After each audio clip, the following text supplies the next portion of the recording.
देखिए, पटना की बैठक एक दुर्घटना की तरह विपक्ष के लिए हो गई है। माननीय प्रधानमंत्री श्री नरेंद्र मोदी जी के नेतृत्व में जो 9 वर्ष का शानदार कार्यकाल है, जिसके माध्यम से देश 100 साल आगे बढ़ गया। विपक्ष के पास माननीय नरेंद्र मोदी जी के खिलाफ कोई भी नेता नहीं है। श्री राहुल गांधी जी विपक्ष के नेता हैं और जब देश की जनता को माननीय नरेंद्र मोदी जी और श्री राहुल गांधी जी में से किसी एक को चुनना होगा तो कमल का पुत्र नरेंद्र मोदी जी देश की जनता ने पहले ही तय लिया है। यह विपक्ष की बैठक का निष्कर्ष मैं इतना ही कह सकता हूं कि खोदा पहाड़ निकली चूई।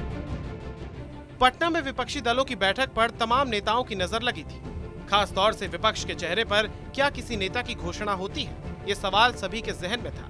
बैठक के बाद हुए प्रेस कॉन्फ्रेंस में तमाम चर्चाएं हुई, लेकिन लालू प्रसाद यादव ने राहुल गांधी को दूल्हा बनाए जाने की बात कर संकेतों में 2024 के लोकसभा चुनाव में विपक्ष के नेतृत्व पर स्थिति साफ कर दी।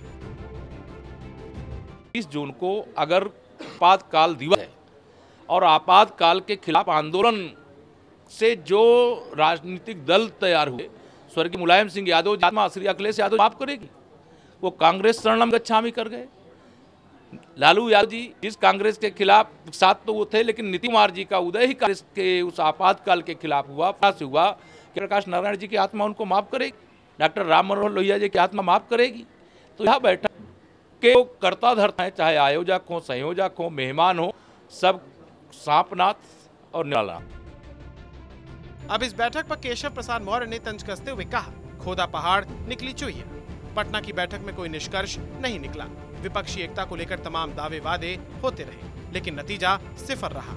साथ ही साथ 2019 लोकसभा चुनाव की भी याद दिलाई।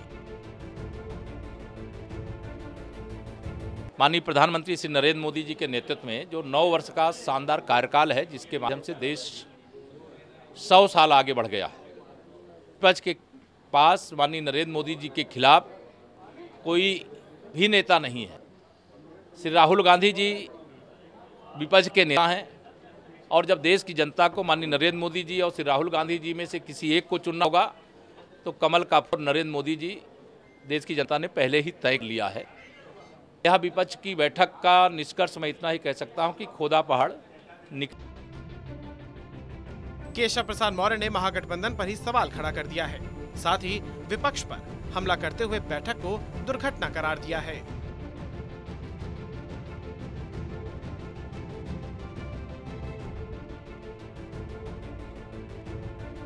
देखिए, पटना की बैठक एक दुर्घटना की तरह विपक्ष के लिए हो गई है। ममता दीदी का मैं बयान भी देखा हूं और उनको सुना भी हूं। कांग्रेस से गिड़गिड़ा रही हैं, कह रहे हैं कि आप हमारे खिलाफ धरना ना दो।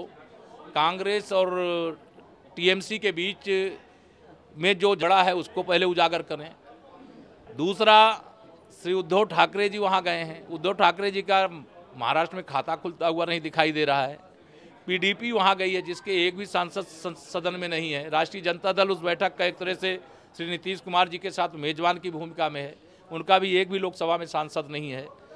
नीतीश कुमार जी की पार्टी की हैसियत यह है, आज 17 है तो वो भाजपा के कारण, माननीय मोदी जी के कारण है, अन्यथा 2014 में वो भाजपा से अलग होकर के लड़े थे, उनका एक सांसद एक केवल जीत पाया था बिहार से। तो इस समय यह पूरा विपक्षी दलों का जो एकत्रीकरण है, ये माननीय नरेंद्र मोदी जी के नाम का खौफ है, क्योंकि परिवार तंत्र और भ्रष्टाचार का जो तंत्र है उसको समाप्त करने के लिए और गरीब तंत्र को मजबूत करने के लिए माननीय नरेंद्र मोदी जी के नेतृत्व में जो देश में काम हुआ है, वह 543 लोकसभा सीटों पर 9 वर्ष पूरे होने पर अभियान चल रहा है। जितना भारी जन समर्थन मिल रहा है, उस जन समर्थन पक्षी बौखला गए हैं और हर सुनिश्चित मान कर स्क्रिप्ट तैयार है कि अकेले किसी के ऊपर 2024 की हार का ठिकरा नहीं फूटेगा, क्योंकि वो गठबंधन में लड़े इसलिए हार गए। मेरा विश्वास है अकेले भारतीय जनता पार्टी 300 सीट कमल के फूल करके और गठबंधन के साथ हम 400 से अधिक सांसद करके देश में फिर से माननीय नरेंद्र मोदी के नेतृत्व में सरकार बनाने में सफल होंगे और विपक्ष का कोई भी गठबंधन भारतीय जनता पार्टी का गठबंधन का विजय नहीं रोक